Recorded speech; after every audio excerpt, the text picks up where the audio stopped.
So the administration recognized that ISIS committed genocide on the Christian people in Syria and the Middle East. I said that a year ago, if you were here in this parish. I also, in 1999, on my radio program, an Orthodox radio program in Detroit, I announced a Coptic Christian genocide. And then 2 years later, Colin Powell announced that there was a genocide. The church has survived many iconoclasms. Again, as Abbot Tryphon was saying, the Armenian genocide, and we can go on through history. The church has survived. How do we survive as a church today in the world when the government and different religions try to attack the church? How do we restore the image of God in our nation and in the world? As Albus Dumbledore once said to Harry Potter, happiness can be found even in the darkest of times if one only remembers to turn on the light. With that in mind, I would like to turn it over to our Orthodox version of Dumbledore, Abbot Tryphon. Was it Dumbledore that said that? He said that. Okay. When I go to Pacific Lutheran University, probably a year ago, I was in the student union with one of the faculty members, and we were walking towards a booth, and I passed a booth of students, and I heard one of them say, "Did you study for Professor Dumbledore's class today?" So after I set down my coffee, I went back to that booth, and I said, "I hope you're prepared. I'm going to give a test today." And so I said, "Are all of you in Professor Dumbledore's class?" And so I have been able over the years to really form a good friendship with the faculty members. In fact, about a week after I get back from this trip, the Pacific Lutheran University president and a number of his faculty are coming to visit the monastery for the first time. And just about 2 or 3 weeks ago, I gave the address for the chapel service on the PLU campus. And they have made me an honorary chaplain for the university. So again, it's about not just a boldness. Years earlier, when we first moved to the area, one of the local priests was complaining that he had gone to Pacific Lutheran, and he asked if it would be possible to start an Orthodox group on the campus, and the administration said, "No, we don't have enough Orthodox students for you to qualify." Well, now we have an Orthodox Christian fellowship on the campus, and but it didn't happen with us asking for permission. It happened when, after I had allowed a professor to bring her students to the monastery for a service, in turn she asked me to come and speak to one of her classes, and now I'm routinely lecturing in numerous different departments, and it's again. First of all, a willingness to show my love and respect for them, for the faculty, and for their tradition. I don't go in there with this, with an attitude that, well, you're wrong and we're right. I don't go in there letting it be too apparent that I'm trying to convert all of them. An amazing thing happened a number of years ago at Seattle Pacific. Once a week, the monks and I would go and do a Vespers Service. And initially, we were in a small little chapel, probably a quarter of the size of this room, if even that big. And it was in the basement of this Free Methodist church right across from the campus. And as we were, but once the fanfare of an actual Orthodox service happening, where we had faculty members and students swarm into this little chapel, it trickled down to just the Orthodox students. And so I asked the faculty or the administration if we could use a room in the student union. And so we went from a room that was easily adaptable for Orthodox worship to a room that was bright lights and wall-to-wall windows. And so initially it looked like, oh, how could this work? But once we set up the portable iconostasis and the portable holy table, you couldn't miss the Orthodox service on that campus, because you'd hear it if you were in another part of the student union, and you'd certainly see it as you were walking past on the outside at night. It was like a glow.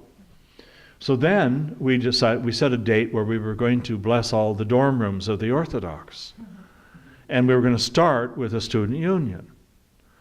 And amazingly, in a Free Methodist university, when I arrived and we were setting everything up for that beginning of that Vespers service, I received a request from the administration to come and bless the administrative offices of a Free Methodist university. And I heartily agreed to do it. And then as we were finishing up the blessing of the administrative offices, I said, you do realize that we've moved closer to renaming this university to St. Vladimir's. And I got in return a kind of a nervous look, as though I was speaking for God, you know. But all things are possible. And so, you know, it's the same way as whenever we would go there, we would always go into the student union before the service, and we would have a meal. And we did it because that gave us an opportunity as a monastic community to get in line with the students and get our trays, and then go sit among, you know, in the big cafeteria with the students. And then when you probably heard a few years ago when there was that shooting on the campus and all those students were killed, I showed up. Only this time I showed up with my chaplain's vest and my badge, and I showed up as a King County Sheriff's chaplain. And but they all knew who I was, and I was there as support on the campus. And again, it meant it was huge for them that I cared enough about their community, that I came over there and spent a day in support, just being there, not foisting myself, but just being there, you know, and that's really what I believe needs to be done to spread Orthodoxy. You know, it's not about our club. You know, it's not about, well, this ethnic club, because that betrays Orthodoxy. Years ago, we had a man who lived in New York City, and he was at least every 2 weeks, he was calling the monastery to order prayer ropes. And he would order 3, 4, 5 prayer ropes at a time, and they're expensive. And one day I answered the phone, and it was Richard, and I said, why are you always buying so many prayer ropes? Do you lose your prayer ropes, or what are you doing? And he said, no, I give them as gifts to my friends. He said, I want people to know that about the Jesus prayer. And I said, oh, what parish do you go to? And then he named an Episcopal church. And I said, Richard, are you aware that the pulse of the rhythm and the pulse even of the Jesus prayer is divinely connected to the Eucharist and to the divine liturgy of the Orthodox Church? And I said, so have you ever considered looking into Orthodoxy so that you can complete this? And he says, well, no. And I said, well, why don't you? Okay. So a week later he called me, and he was working in a hospital. And he told me that he had seen a Greek Orthodox priest come to visit a patient. And so he says to this priest, he said, you know, I've been buying prayer ropes from this monastery on Vashon Island in the Puget Sound and of the state of Washington, and the abbot told me that I should look into Orthodoxy. And I've never been to an Orthodox church. And the priest said, well, why don't you come on Sunday? And so he showed up. He was all excited about this. So on Monday he called me and he says, well, I showed up. And I walked in, and he says I sat in the front row, and an usher came up and he said, you can't sit here. And why? Well, because this is for special guests. And he said, well, I'm a special guest. No, you cannot sit here. And he says, but I'm a guest of your priest. You cannot sit here. You have to sit in the back. And he said, and well, of course, Richard was an Italian. And it's a genetic thing. Greeks don't tell Italians what to do. So he wasn't going to move. Any Italians here? Okay, you know that to be true, don't you? Yeah. And it goes vice versa. You know, Italians don't tell Greeks what to do. Greeks don't tell Italians what to do. I mean, but ultimately you don't do what they want, do you? You're a softie. So anyway, Richard, then there were 3 men came up to him, and they said, you cannot sit here. This is reserved for special guests. I'm a guest of your priest. No, you're not. You cannot sit here. So he sat there during the whole liturgy. And at the end of the liturgy, they had a special coffee hour for him, in which a whole bunch of Greek men surrounded him in the parish hall and said, are you Greek? And he said, no, I'm an Italian American. Well, your church is down the street. There's a Catholic church down the street. This is a Greek church. This is for Greeks. Now, did Richard ever go any further in his into Orthodoxy? Well, of course he didn't. And, you know, for that story, I could tell stories that are similar, like a young man who converted to Orthodoxy at the monastery, and for convenience sake and the expense of the ferries, he started going to St. Nicholas Russian Orthodox Cathedral, our cathedral. And he was so gung-ho about it. He was talking about priesthood. He was talking, and he learned Slavonic, and he became the main cantor.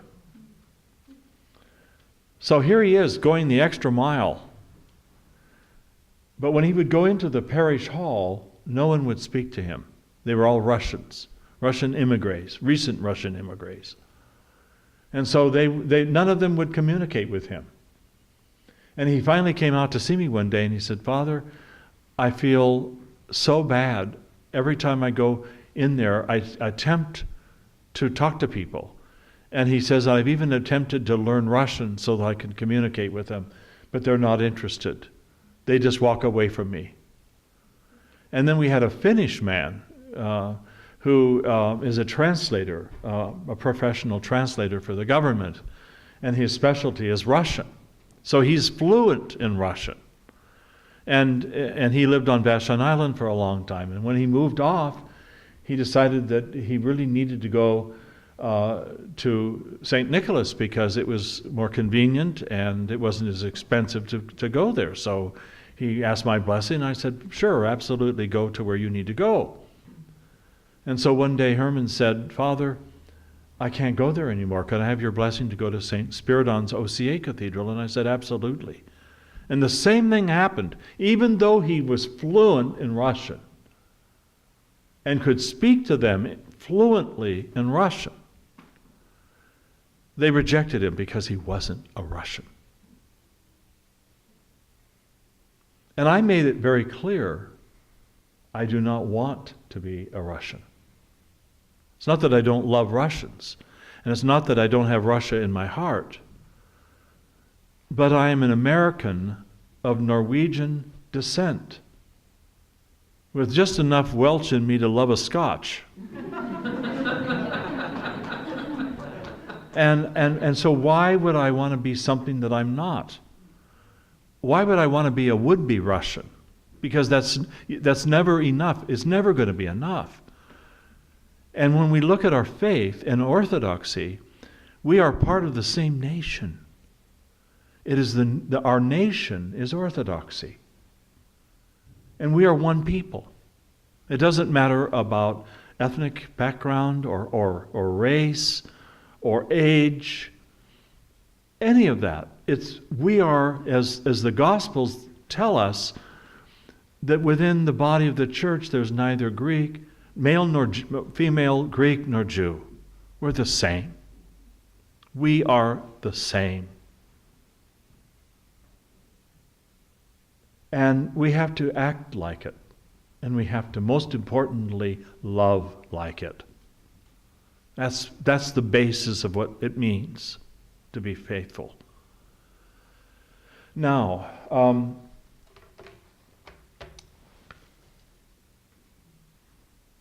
when we live in this society of ours, it's obvious, even in my lifetime, the difference. When I was in middle school, which we called junior high at the time, everyone I knew belonged to a church. Everyone. Every kid in middle school and in high school, but one that I can think of, belonged to a church. And the one that didn't belong to a church, we all knew drank alcohol because he always looked like he had a hangover, and he smoked cigarettes just off campus. During lunch hour, he would step just off campus where he could legally get a cigarette in. And it was a poor, unfortunate guy who I look back at him and I wonder if he came from an abusive family because he looked so unhappy. But everyone else, whether they were serious about their faith or not, went to a church every Sunday. That's what families did. And now on Vashon Island, when I go to the high school to speak, most of them have no idea who this person is. They don't know. They see crosses around the necks of horrible people like Madonna, who mock the cross and mock Christianity with her shows. These scantily clad nuns, and recently that I saw on a photo, and crosses around her neck, what's her name? That other woman, Gaga, Lady Gaga. With some of the images that she has with a cross upside down, on her clothing, mocking Christianity. If you say anything that is remotely anti-Semitic, people are all over you about it. If you say anything that even smacks of Islamophobia, which seems like a strange term when we have good reason to be afraid, people are all over you about it. But we can have an art gallery in New York City many years ago that had a large jar with a crucifix in it filled with urine, and they called that art. And nobody protested, and no one said that for what it was, that it was an anti-Christian slam. So we have that going on in our society. And then at the same time, we have a political extremism that marginalizes people, I believe. And so that political extremism is wanting to stand up against anybody that doesn't agree with them. But when we look at orthodoxy and how we have traditionally viewed the society at large, and how we have attempted as Orthodox Christians to